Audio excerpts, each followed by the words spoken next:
a beautiful night in the hood. It's a beautiful night in the hood. Gonna be hanging out in the hood. Hi, welcome to Almost Cooperstown. I'm Mark. And this is Gordon, and we love talking about baseball. We are now in August. We're about, a little more than a week away from the trade deadline last week, or a little more, not a ton. No, it was last Sunday. Last Sunday, yeah. Oh, no, wasn't it before that? 2 weeks ago. I thought it was Thursday. July 30th. Remember, Right. they made a big deal about July 30th instead of July 31st, which we always have to remember now is not always July 31st. Yeah, so we had the trade deadline, and this is a pretty big trade deadline. A lot of big names ended up moving. I mean, the Cubs basically broke up the band from their World Series win in 2016. I mean, it's been 5 years removed, and they really haven't made much thunder since then. But, I mean, those were still the guys that really, with Rizzo and Bryant and Javi Baez, that really helped drive them to that World Series. I kind of thought that they were also going to move Kyle Hendricks, maybe. They didn't do that. But, yeah, they certainly a big Kimbrel. They moved over a lot. I mean, even the Nationals, basically 2 years removed from their World Series. Sell it. Sell Scherzer.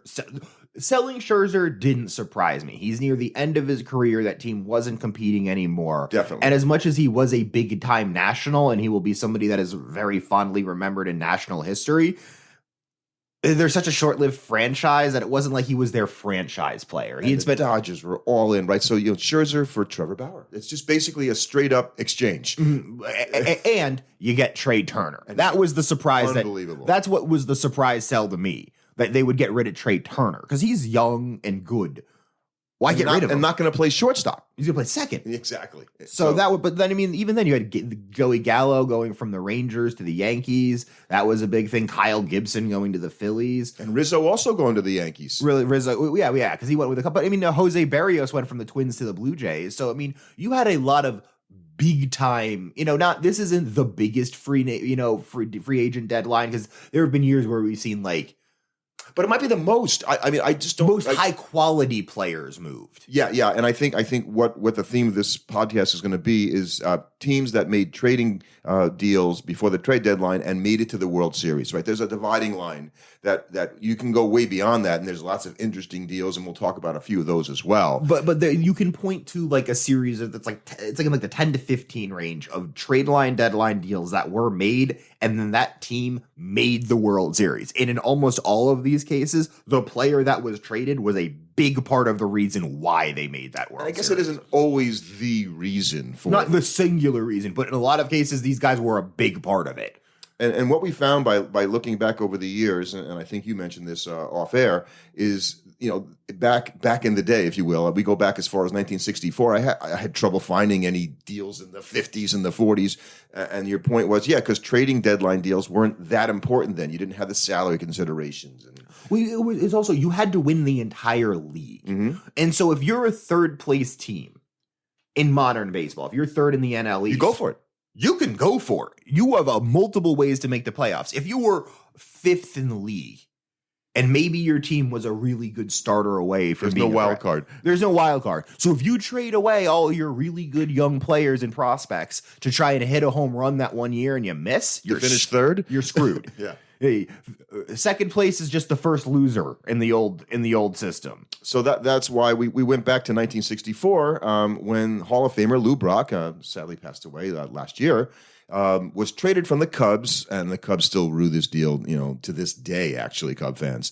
And he went to the Cardinals, and the Cardinals really made the World Series as much because the Phillies choked in 1964 and lost the pennant, to the Cardinals. Lou Brock hitting .350 with 30-plus steals in the second half of the season did help. And they did go to the World Series, and they beat the Yankees, and so that deal sort of, to me, starts this process, and yet there was only two leagues at the time, so and the interesting thing about that deal is it wasn't like the Cardinals were dealing for a superstar at the time. Brock had been an okay player for the Cubs, but he wasn't what he was when he went to the Cardinals then. Didn't look like he was going to be a surefire Hall of Famer, which he was. Exactly. So it's tough to fault the Cubs for making that trade, because it wasn't like you were trading later on, as we'll see, prime Ricky Henderson. Right. So, you have to go to divisional play. 1969 is the beginning of divisional play, and it took 13 years for Hall of Famer Don Sutton, also recently passed away, gets traded to the Brewers, and a lot of fans don't know that is the only time the Brewers made the World Series. Now, they lost to the Cardinals. But they made the World Series. And Sutton was a veteran pitcher by that time. He'd already had more than 15 years. He was a big part of like what kind of lent them an air of legitimacy, is like, this is a team that can challenge for the World Series, and they went to 7 games, right? Yes. It was a very, very good World Series. And I think we actually talked about that in our greatest 7-game World Series recently. Yeah, I think the Brewers and Cardinals is an epic World Series. David Cone, and this wasn't a huge deal, but because the Blue Jays not only went to the World Series when they traded for him at the trading deadline, but they won the World Series, and it was the second of 2 consecutive World Series wins for the Blue Jays. Now, it's interesting because I don't really have I know David Cone is a person I know a great deal about because he's been so involved in New York baseball for so long. Right. Was he actually that good of a pitcher? That's a really good question. So he came up with the Royals, and he was a very good pitcher with the Royals, and then he moved over to our Mets, and he had a 20-3 season for them. Because I remember he had like a couple years that we were like, this guy's a legit pitcher. And then he had some, weird things in the bullpen in New York with the fans, and I won't get into it. And he kind of fell out of favor with the Mets, not because he wasn't still a very good pitcher. It wasn't a talent thing. Yeah. So he moved on. He ended up pitching for the Yankees, and I think no hitter for them, if I'm not mistaken. Yes. And so he has a body of work that would put him in an almost category. I don't know that he had enough of the career stats. So when to he really was traded to the Blue Jays in '93, that was like a big deal. Right. He was like a notable pitcher going to Right. He probably was about a 10-year guy at that point. Okay. So he had a veteran pitcher, and he had that Laredo pitch, they called it, which was sort of a side army curveball that really was a different angle from which he threw compared to everything else. And it was a very effective pitch, and it got him a long way. So that was a big deal for the Blue Jays because it got them their second World Series. And then they couldn't win 3 years in a row because the strike year happened in '94, and there was no World Series. So... And we went quiet, really, for the rest of the 90s before you got the blockbuster one in 2000. Because this was obviously, you have to put this up there as one of the greatest trade deadline deals of all time. It didn't seem like to me at the time, because the Yankees were already very good. Remember, in 2000, the Yankees had won World Series in 96, 98, and 99. So they're trying to win another World Series in 2000. And so they had a lot of great players on the team, to begin with. But Justice comes in, and like you said... Well, Justice was 01. Yes. I'm talking about the 2000 deal that sent Schilling from the Phillies to the D-backs. Oh, okay. Because me, that needs to go up there. Is because one, they traded him for like a Vicente Padilla, who I think was like an okay pitcher for a year or two. Travis Lee, who I think had like one really good offensive year, and then a bunch of guys named Joe. Yeah, right. That was the Bloody Sox. No, that was the Red Sox. This was in 2000 when he went to the Diamondbacks, and he and Randy Johnson combined to form that unstoppable 1-2 punch. Basically, those two guys won the World Series. They beat the Yankees by just being like, "We're going to win 4 baseball games because you cannot hit the baseball." And of course, Luis Gonzalez with a soft single the other way off Mariana. Dead center. It was dead center. Really? It was dead center. I thought I was over there. Positive it was dead center. He flared it. It was like a little looping line drive that you see just fall into center field. Bernie, and the problem was, of course, it's Bernie Williams in center field, so he's not throwing anybody out at home plate. No, he never could actually. So you're right that Schilling and Johnson just dominated that series, and that deal bringing Schilling to the D-backs won them the World Series. I think it's really hard to say anything other than that. But you could argue that the one that the Yankees made for Justice next year also did that. Well, that year, no, they got to the World Series the next year in 01. Because they dealt for him in 01 and they won in 01, right? No. Oh, it was the same year. I'm sorry. So he made it to the World Series.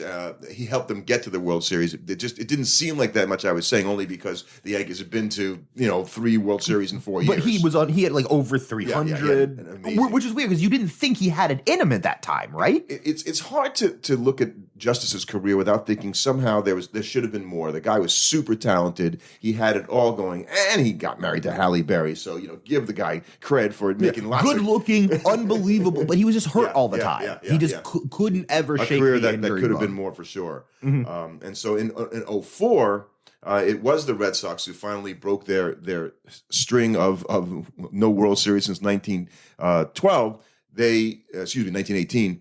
They got Doug Mankiewicz and Orlando Cabrera, and these were two not great major league players before they got to the Yankees. Cabrera probably was higher ranked than Mankiewicz. If I remember, now we're talking like 15 plus years in the past now, but if I remember, the general discourse around this trade was more, wow, the Red Sox are really selling low on Nomar. Yes. Like they're really ready to move on from Nomar and his injuries. Wow, okay. But it turned out that this was actually a really smart deal. And I really like that player, Nomar Garciaparra. I thought he had an excellent career and a guy that is definitely underrated. A guy probably very similar to David Justice, where you look at his career and you realize, wow, if he just hadn't been hurt. And so cutting ties with a guy who was very, well liked in Boston by the fans was like, what are they doing? And it turns out, well, that was just an amazing season for the Red Sox. Everything, but you know what? A big part of that was bringing in Mankiewicz and bringing Cabrera shored up that infield defense. Right. Mankiewicz was all glove, right? He was a marginal hitter. He actually, if I remember that season, had a pretty good season hitting. But Cabrera was it because that was one of the big knocks against Nomar is even though he was probably close to A-Rod's equal as a hitter and definitely a better overall complete body of work hitter than Jeter, he was not anywhere close to the fielder that those two were. No, and that's why you had all those great shortstops at the time: Tejada, Garciaparra, you had Jeter, and you had A-Rod. A-Rod, all of them. And fielding wise, A-Rod might have been the best of them all, which is wild to think about. Yeah, exactly.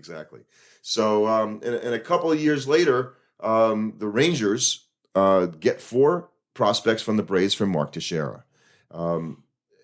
That really kind of set Teixeira into the upper echelon players of the game because he had some amazing years with Texas. Oh yeah.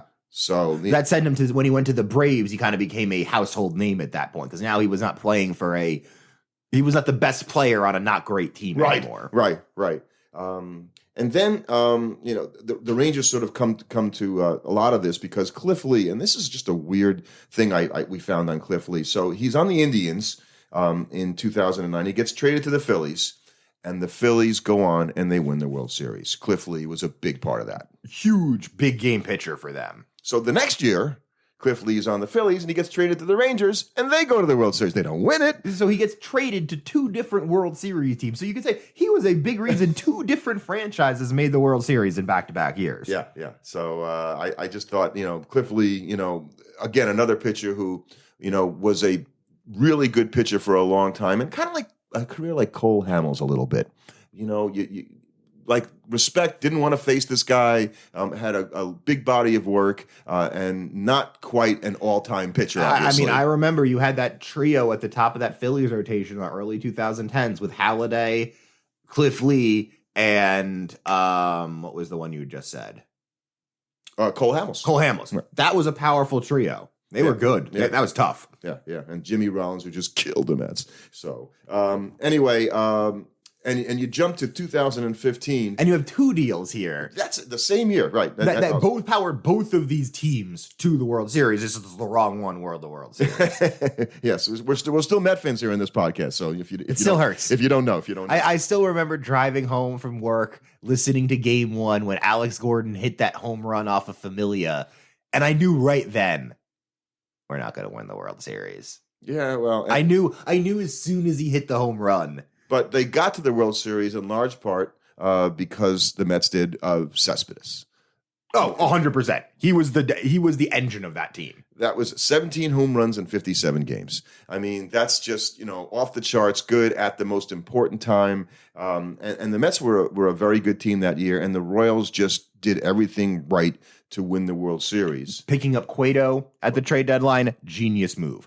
It didn't seem like a really important because Cueto was a good pitcher, but he threw a shutout in the World Series. So now Ben Zobrist comes in and hits 300 and plays great defense. So but that's what wins World Series. That's those trade deadline deals for Zobrist and Cueto made the difference at the end of the year. I think the 2 of them, right? Either one of them wouldn't have been enough. The 2 guys were enough to push them over the top. And that was a team on a mission.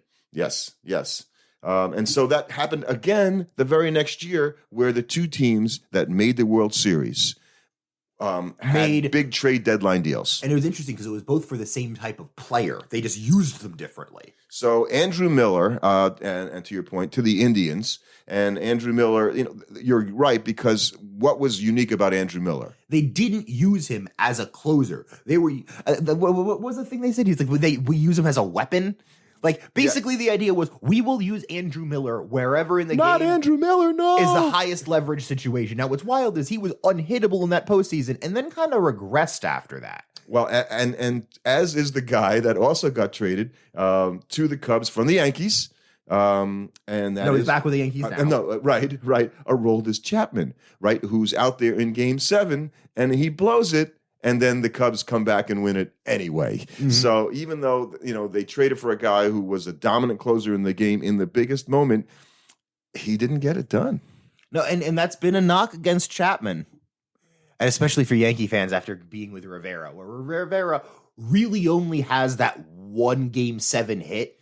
Yes, a soft single to center, as you say. Yeah, against Luther. That's really the only knock against Rivera in his postseason career. And it wasn't even like he threw a bad pitch. Luis Gonzalez just had an excellent at-bat. So, I was at the ballpark in 2000 when Piazza hit the fly ball off of Rivera that didn't go out. The one that was like... It's going. Oh, it's not going. Like the guy catches it literally against the wall. So that was a moment in favor of Rivera there. Just another one of his many. And I think it's interesting because as you continue going down this list, the next two are interesting for wildly different reasons. One, because of everything else besides the trade, and two, because I didn't realize this was apparently a big deadline deal, and I didn't know it would make a huge difference for them. Yeah. So did you look this up? I didn't. So I really want to hear about this. So first, we're going to talk about the one where it's just like, yeah, they made the move, but nobody cares. And that's the Astros trading for Verlander in 2017. Because people forget that happened. Right. And they were trying to make this deal, and the trading deadline has they have to sign the deal by limit, and they're sending documents and stuff. And so Kate Upton is intercepting the faxes at the Verlander house. 59, Verlander signs it, and actually he is going to be the answer. I'm going to give everybody a preview to the almost Cooperstown trivia question this week. Oh, which is because J.R. Richard passed away, the former Astros pitcher, great pitcher, and had 300 strikeouts multiple times in the major leagues. It made me think, who is the last guy to have 300 strikeouts in the major leagues? And it was Verlander. Now, oddly enough, that season he wasn't the only guy on his own team to have 300 strikeouts. See, I was going to get Scherzer as the other guy. Scherzer has had 300s, but not since Verlander. Not since. He did it in 19, I think. Okay. And his teammate, Garrett Cole, now a Yankee, also struck out 300 just before him. So he's the second to Wait, no. guy. If Scherzer did it in 19... No. Sure, I mean Verlander and Cole did it in 19, so Scherzer must have done it in like 18 or something. It was like 18 for Scherzer. Because I was going to say, well, wait a second. There's no way Cole and Verlander struck out 300 in 2020. But certainly Verlander, going to the Astros, they were a really good team, call them whatever you want. And say what you want about the cheating. Right. Those garbage cans didn't help Verlander pitch. No, exactly. Exactly. So the next year, and this is, so I didn't know this was like a meaningful deal in this Red Sox World Series run. Yeah, and it's hard because as a player, Steve Pearce is not a household name. Even he's not today. You would not consider him a needle mover. But he's a guy people are aware of, and he just had a really good stretch for the Red Sox and was just the jolt they needed to win the World Series. Basically, they got there and they won it on as much with his energy. And I think it really helped because wasn't Poppy occasionally playing first base that season because they didn't really have anybody, and then after that he was able to just go DH. And everybody forgets that David Ortiz had one of the greatest final seasons of his career. We should honestly do an episode about that. Greatest final seasons of a career, because Ortiz was like a 15, 16-year veteran at that point, maybe more.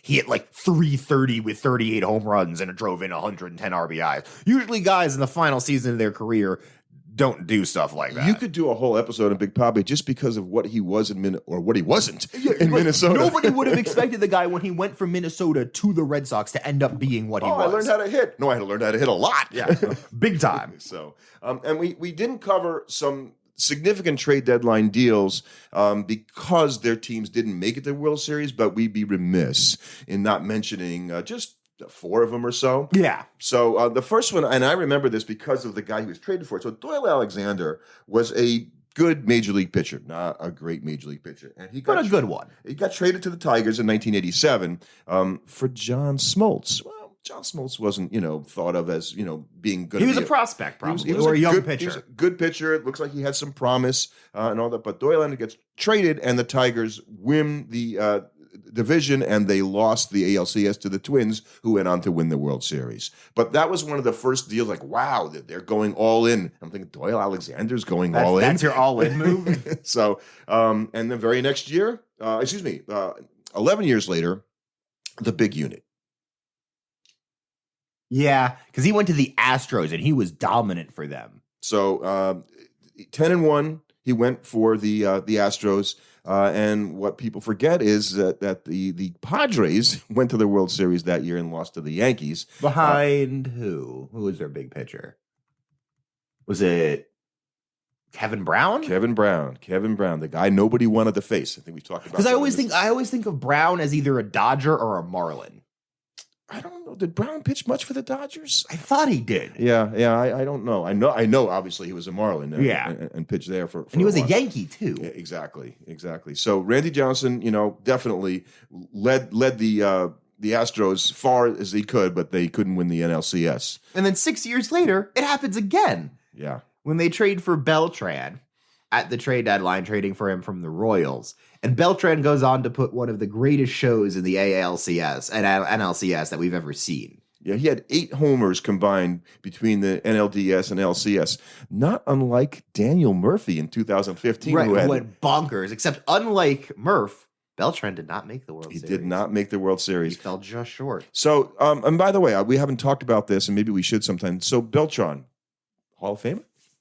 I'd really have to do a deep dive on him. I don't know his career stats well enough off the top of my head. Well, he's got 400 home runs. We know he's got 400 home runs. He's a multiple Gold Glove winner. He's the kind of guy that says this is the problem when a guy like this isn't in the Baseball Hall of Fame. When we can't decide whether or not Carlos Beltran deserves to be in the Hall of Fame, we're probably a bit too stringent on the entrance requirements. Again, a recurring theme on this podcast is there are 300 total people, that includes umpires, 333 or 335 in the Hall of Fame. Owners, coaches. Out of the 20,000 people that have played Major League Baseball, you could probably have a few more. It would be okay. You could double it. And it You could. You don't even have to double it. Add 50 more. And it'd make a huge difference. It's only 15% more. You'd have a big difference. So, and it's funny, the first deal I thought about, and I bet you did too, and thought about what are the biggest trading deal deadlines, was this deal. Yeah. Even though it didn't get them to the World Series, I think this was when we really saw teams start to be like, okay, all inning on a big trade deadline deal is worth it for us. And I think everybody knew that the Brewers in 2008 were going all in. When they went and traded for CC Sabathia. And CC was great for them. I mean, he was so good. They were talking about how he might deserve the NL Cy Young for half a only season. pitching for right. Yeah, 13 decisions, 11-2 with a 1.65 ERA and 17 starts. So that is half a season. And through 7 complete games. Like, just dominant. Yeah. And unfortunately, he could not pitch every day, and they were unable to make it to the World Series. I mean, they gave up 4 prospects, but only and the thing is, I don't like evaluating these deals on the aspect of what the players turn into, because you're not making this deal as a team giving up the prospects with the idea of what those prospects might turn into in mind. Yeah, and the prospect you're talking about was Michael Brantley, who obviously is a fine Major League Baseball player. But the Brewers weren't thinking about what those guys could be when they made this deal. This deal was to make them in 2008 a playoff team, which it did. And Brantley was good for the Indians, but he kind of has been even better since he went over to the Astros. Right. A more contributing, player to their success.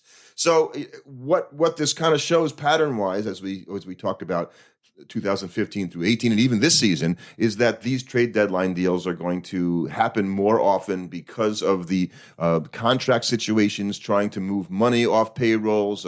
Teams become sellers, and as you correctly pointed out, the opportunity to make the playoffs now with 2 wild cards and 3 divisions. That's a big difference. You don't have to win. You only get to be not one team. There's 5 chances instead of 1 chance in your league. In a way, you can look at it is that since 2000, there have been 20 World Series. 9 of the eventual winners have made a trade deadline deal, with 2 other teams making a trade deadline deal to get there. So over half of those, close to 50% of the winners made a trade deadline deal. I think that just tells you how effective and important it is. And I'm sad to say that this season for our Mets, it may not be working out because since the Mets traded for Javi Baez, they've like gone in the tank. They're 2-8 in their last 10 as we record this on a Sunday. And the Yankees, conversely, have played very well and are all of a sudden making a move heading back in it. Doesn't guarantee you that you'll get to the World Series, but a lot of eventual World Series winners did make a move. And your fan base appreciates that you at least tried, right? So if you would have stood pat as the Mets, It would have been a bad look. Steve Cohen, I thought he was a guy who was going to spend money, and he doesn't do anything. So you kind of forces the hand of the organization to do something, even if that's, and granted, Baez is on a 1-year deal ostensibly. He's a rented rental player. So whether or not he stays with the Mets or not, this is basically an all-in for this season, and they didn't give up that much. So we'll see more of these deals. I imagine they'll even. I don't know if it'll be yearly because sometimes somebody won't make a deal at the trading deadline and make the World Series because they just didn't have a significant deal to make. Yeah. Thanks for listening. Subscribe to our podcast on your favorite platform. And you can follow us on Twitter at Almost Cool.